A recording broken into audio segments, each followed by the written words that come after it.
Assalamualaikum warahmatullahi wabarakatuh. Alhamdulillahi rabbil alamin. Nahmaduhu wa nasta'inuhu wa nastaghfiruhu wa nastahdih. Asyhadu an la ilaha illallah wahdahu la syarikalah.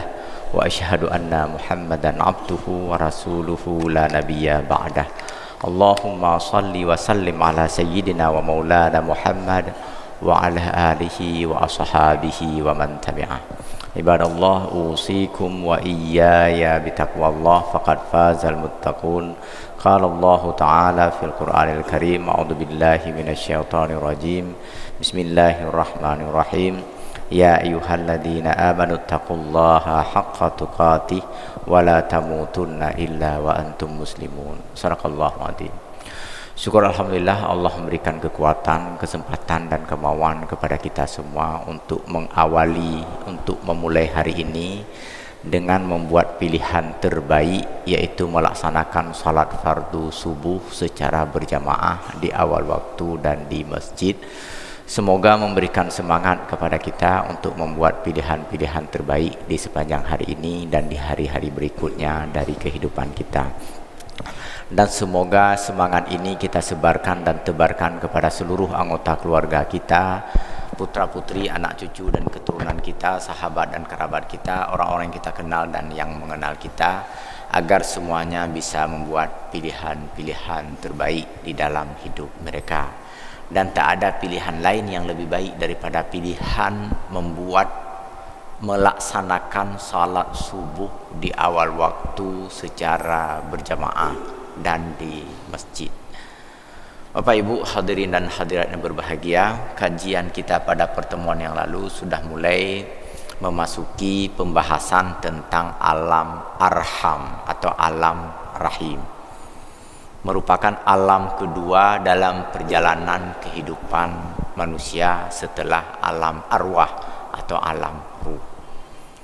Alam arham atau alam rahim, arham jamak daripada rahim, dinamakan dengan alam rahim karena di alam tersebut manusia memperoleh kasih sayang yang benar-benar sempurna. Tak ada kepentingan, tak ada pertimbangan, tak ada hal apapun. Di dalam rahim itu seorang manusia tetap memperoleh perhatian dan kasih sayang yang sempurna. Beda dengan ketika kita berada di alam dunia nanti. Kita juga mendapatkan perhatian dan kasih sayang, tetapi diiming-imingi atau dihubung-hubungkan dengan pertimbangan serta kepentingan-kepentingan tertentu. Sebagai contoh kita sebut, kita menyayangi seseorang, ada kepentingannya untuk disayangi. Menghormati dan memperhatikan orang lain, ada kepentingannya untuk dihormati dan disayangi oleh orang lain. Kemudian yang kedua, perhatian dan kasih sayang di alam dunia ini terbatas jangkauannya, terbatas waktunya, terbatas dampak dan risiko-risikonya. Kita berikan perhatian dan kasih sayang kepada seseorang itu berjangka waktu tertentu. Mungkin hari ini bisa, besok belum tentu. Dalam keadaan ini bisa, dalam keadaan sedang harmonis, sedang tenang, sedang senang, bisalah. Tapi begitu nanti entah emosi, entah marah, entah kurang enak badan, entah macam-macam, maka kasih sayang pun menjadi berkurang. Alam rahim, kasih sayangnya itu tak pernah berkurang, diberikan oleh seorang ibu kepada putrinya, putra atau putrinya yang ada di dalam rahim. Summa ansha'nahu fi qararim makin.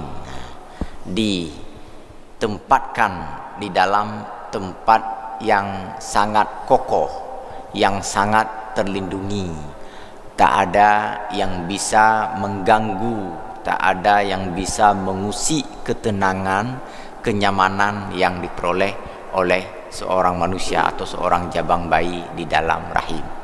Maka sekali lagi diberikan istilah alam arham atau alam rahim karena di dalamnya seorang manusia memperoleh kasih sayang yang sangat sempurna.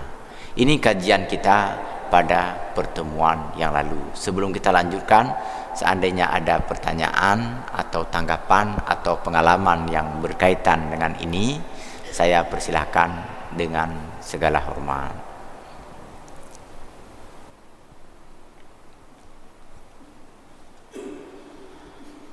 Baik, jika tidak ada, kita baca beberapa ayat Al-Quran yang secara tegas menyebutkan tentang alam rahim ini.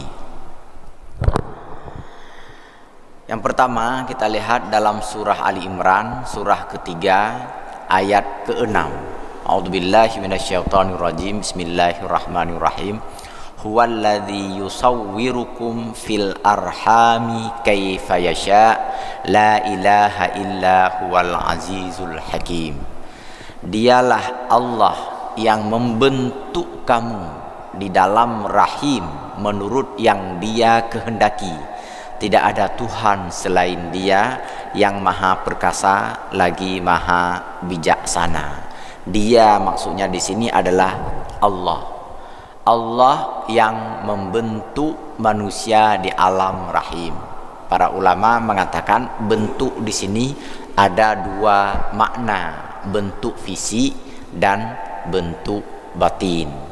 Bentuk fisik maksudnya di alam rahim itu diubah manusia dari keadaan-keadaan yang sangat sederhana sebelumnya, dari nutfah. Nutfah itu air yang terpancar atau sperma dan ovum, kemudian menjadi alaqah, sesuatu yang menempel atau segumpal darah, kemudian menjadi mudghah, sekerat daging, kemudian fakasawnal idhama lahma, kemudian di al-idham menjadi tulang, kemudian fakasawnal idhama lahma, kemudian tulang dibungkus dengan kulit, itu menjadi bentuk, diberikan bentuk telinga, mata, hidung, kepala, kaki, tangan, semuanya dibentuk di sana dan menjadi sempurna di alam rahim. Tak ada perkembangan yang berarti setelah kelahiran di dunia selain daripada hanya memperkuat fungsi-fungsi yang telah dibentuk di alam rahim.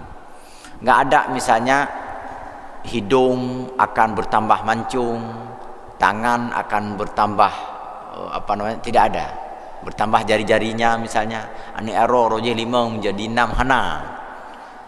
Yang na adalah semakin kuat, semakin sempurna ketika di dunia. Di alam rahim itu semuanya sudah diciptakan oleh Allah dalam keadaan sempurna. Itu maksudnya yusawwirukum fil arham, diciptakan bentuk untuk kalian itu di dalam rahim. Makanya Allah menamakan dirinya sebagai Al-Musawwir. Al-Musawwir artinya Allah yang maha memberikan bentuk. Bentuk manusia dibuat di alam rahim sehingga menjadi seperti ini. Maka ketika kita melihat seorang bayi yang baru lahir, maka begitulah bentuk sampai dewasa nanti, bentuknya tetap seperti itu, nggak ada perubahan. Nggak ada bertambah jumlah kaki, jumlah tangan, jumlah mata, nggak ada. Semuanya hanya seperti itu. Pertambahan-pertambahan itu hanya melengkapi saja atau melengkapi fungsi-fungsi dari apa yang sudah kita miliki. Misalnya mulut sudah begitu bentuknya, lidah sudah begitu. Cuma karena kemampuan mengunyah masih sangat terbatas, maka belum berfungsi gigi. Maka setelah sekian bulan atau sekian tahun, maka tumbuh gigi untuk memanfaatkan fungsi mulut secara lebih maksimal. Begitu pula dengan rambut di kepala, Begitu pula dengan fungsi pendengaran, fungsi penglihatan, itu pada dasarnya semua telah ada di alam rahim, tetapi belum berfungsi dengan baik karena memang belum dibutuhkan di alam rahim. Gigi itu belum dibutuhkan di alam rahim. Kemampuan berjalan belum dibutuhkan di alam rahim. Kaki sudah dibuat oleh Allah. Kemampuan memegang, menarik, memukul, melempar itu belum perlu di alam rahim. Alam rahim itu alam penuh kasih sayang, semua diterima oleh seorang jabang bayi gratis, tanpa permintaan, tanpa pendahuluan. Beda dengan alam dunia, perlu makan minta dulu, atau sekurang-kurangnya membuat isyarat, menangis misalnya sehingga diberikan makan. Di alam rahim enggak perlu minta apapun, semuanya diasup, semuanya diberikan secara gratis, diminta atau tanpa diminta. Itulah sempurnanya kasih sayang di alam rahim. Bapak, ibu-ibu, hadirin dan hadirat yang berbahagia, kemudian kita lihat surah As-Sajadah. Surah As-Sajadah surah ke-32 ayat ke-9. Allah firman, "Tsumma sawwahu wa nafakha fihi min ruhihi wa ja'ala lakumus sam'a wal absara wal afidah qalilan ma tashkurun." Kemudian Allah menyempurnakan ciptaannya, ciptaan dari nutfah menjadi alaqah, menjadi mudghah tadi disempurnakan oleh Allah dengan meniupkan ruh ke dalam alaqah, dalam mudghah tadi. Ditiupkan ruh ke dalam jabang bayi atau calon bayi tersebut, maka kehidupan menjadi sempurna. Tak hanya itu, kata Allah, lalu Allah memberikan atau menjadikan pendengaran, alat untuk mendengar. Jadi yang pertama diciptakan setelah adanya ruh adalah pendengaran, wal absar, lalu kemudian penglihatan, wal afidah, kemampuan mengingat atau menalar. Sering juga diterjemahkan dengan hati. Maksud di sini bukan hati yang merah, yang naino, lamprut, tapi hati maksudnya adalah kemampuan untuk memahami, untuk mengingat. Nah, itu hati yang dimasukkan di situ. Jadi diciptakan oleh Allah, yang pertama diberikan kepada bayi adalah as-sam'a, pendengaran. Bapak Ibu yang berbahagia, sangat-sangat menakjubkan sejumlah pakar, para ahli, para dokter non-Islam, bahkan ateis, itu tiba-tiba memeluk agama Islam setelah membaca ayat Al-Quran ini. Mereka mengkaji, meriset berulang-ulang bagaimana proses penciptaan manusia di alam rahim. Dengan berbagai pendekatan, dengan berbagai metode dan teknik, mereka ketahui ternyata yang pertama berfungsi dari seorang jabang bayi adalah telinganya, kemampuannya mendengar. Sebelum mata dan hati berfungsi, pendengaran telah lebih dahulu berfungsi. Sangat menakjubkan, 1400 tahun yang lalu umat Islam telah diberikan informasi ini.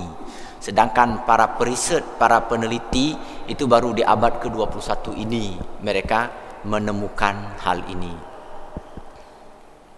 Begitulah Allah yang Maha Tahu, begitulah Allah yang Maha Alim, membagi ilmunya untuk manusia. Dan ilmu ini tak pernah dibagi oleh Allah kepada umat-umat sebelumnya melalui firman dalam kitab-kitab suci, karena perkembangan nalar serta peradaban di masa-masa tersebut belum sempurna. Ketika seandainya diberikan informasi ini, mereka juga tak akan mampu menalar dan memahami. Bapak Ibu, saya sering membuat contoh begini. Angka peradaban sebelum Islam itu hanya sampai 1000. Coba contohnya kita ambil angka Romawi. Bapak Ibu bisa tanya kepada siapapun ahli angka-angka, angka 2000 dengan angka Romawi itu bagaimana? Mungkin M ditaruh 2. Sekarang tanya angka 5.000 bagaimana? Angka 10.000 Romawi itu bagaimana? Nggak ada. Yang ada sampai angka 1.000. Angka 1, angka 2 dibuat 2 garis, angka 3 garis, angka 4 dibuat begini, angka 5 menjadi begini, V, angka 6 begini, dan seterusnya. Mampunya orang-orang yang hidup di era kekaisaran Romawi, di era kemajuan Roma, itu hanya menghitung sampai 1.000, tak bisa lebih daripada itu. Kapan angka itu menjadi lebih banyak dan panjang? Setelah Islam datang. Allah perkenalkan angka kepada umat Islam melalui sejumlah firman sucinya. Lalu kemudian beberapa orang seperti Khawarizmi itu membuat angka 0 sampai 9 atau 1 sampai 0. Dari 9 atau dari 10 angka 0 sampai 9 itu 0, 1, 2, 3, 4, 5, 6, 7, 8, 9. Lalu digabung-gabung. 1 dengan 0 menjadi 10, 1 0 0 menjadi 100, 1 0 0 0 menjadi 1000, 1 menjadi 1.000.000, menjadi 1.000.000, menjadi tak terbatas. Kapan manusia mengenal angka tak terbatas? Setelah Islam datang. Ini bukti bahwa perkembangan peradaban, perkembangan nalar manusia itu sempurna setelah diturunnya Al-Quran. Maka sebelum Al-Quran diturunkan, informasi-informasi tentang alam rahim itu belum diberikan kepada manusia melalui kitab-kitab suci, karena memang belum mampu mereka menalarnya. Baru setelah Islam datang, informasi tentang ciptaan di alam rahim itu diinformasikan oleh Allah Subhanahu wa ta'ala. Satu di antaranya yang sangat menggemparkan dunia barat, dunia ateis, dunia non-Islam, itulah tentang bahwa pendengaran diciptakan lebih dahulu. Maka bayi begitu ada detak jantung, kalau diperiksa sekarang dengan ultrasonografi, itu bermakna telinganya sudah berfungsi. Boleh kita berbicara dengan bayi itu, dan alangkah sangat bagus jika diperdengarkan kalimat-kalimat thayyibah, la ilaha illallah Muhammadur Rasulullah, subhanallah walhamdulillah, la ilaha illallah, Allahu akbar. Juga diperdengarkan alunan ayat-ayat Al-Quran, nasihat-nasihat yang baik. Maka seorang ibu dan seorang ayah, calon ayah, itu sangat dilarang untuk bertutur kata kasar, berbicara marah-marah. Kenapa? Karena bisa didengar oleh sang bayi yang ada di dalam rahim. Bayi belum melihat, tetapi ia mendengar semua tutur kata dari luar rahim. Begitu Bapak Ibu bahagia. Kita baca satu ayat Al-Quran lagi. Ini dalam surah An-Nahl. Ini untuk memperkuat surah As-Sajadah tadi. Wallahu akhrajakum min butuni ummahatikum la ta'lamuna syai'a wa ja'ala lakumus sam'a wal absara wal afidah la'allakum tashkurun. Sampai hari kalian dikeluarkan dari rahim itu, kalian pada dasarnya belum ada ilmu, belum punya apa-apa, belum punya titel dan pangkat. Tapi ingat, kalian telah diberikan as-sam'a. As-sam'a itu pendengaran, wal absar penglihatan, wal afidah penalaran. Sekali lagi di ayat ini diulang oleh Allah bahwa lebih dahulu diciptakan pendengaran daripada penglihatan dan penalaran. Jadi dengan pendengaran itu manusia dapat menangkap pengetahuan, menangkap ilmu.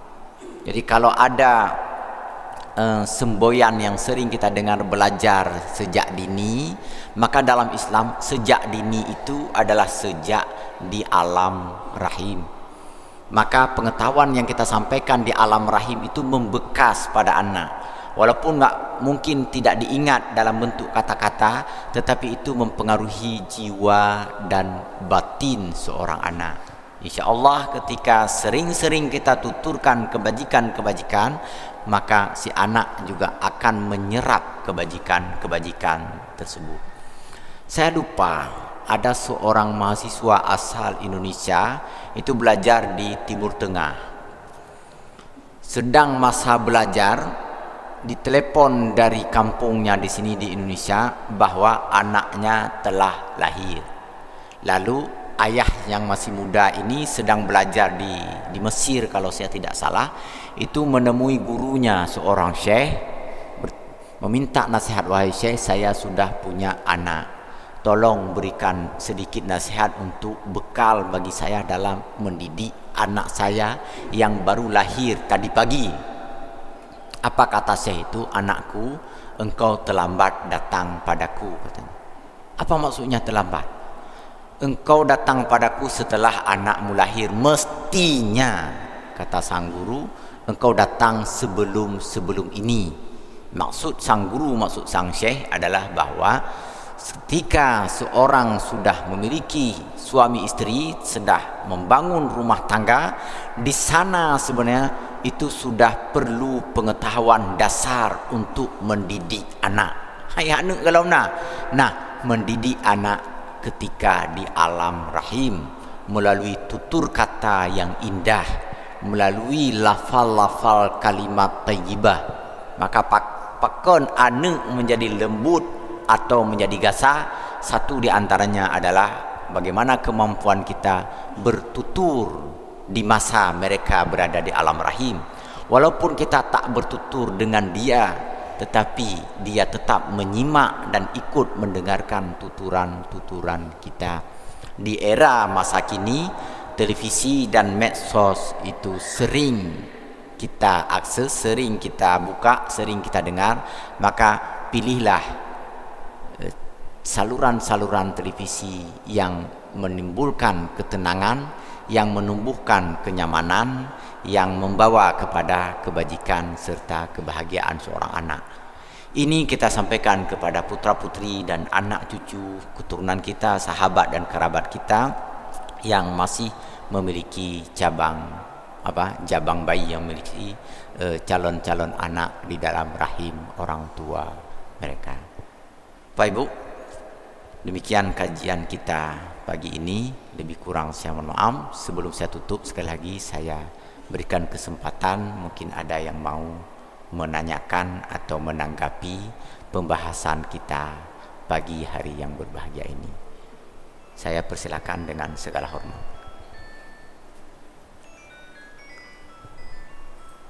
Panggilan. Baik, jika tidak ada, demikian kajian kita pagi ini. Lebih dan kurang saya mohon maaf. Kepada Allah sama-sama kita mohon ampun. Subhanakallahumma bihamdika asyhadu an la ilaha illa anta nastaghfiruka wa natubu ilaik. Wassalamualaikum warahmatullahi wabarakatuh.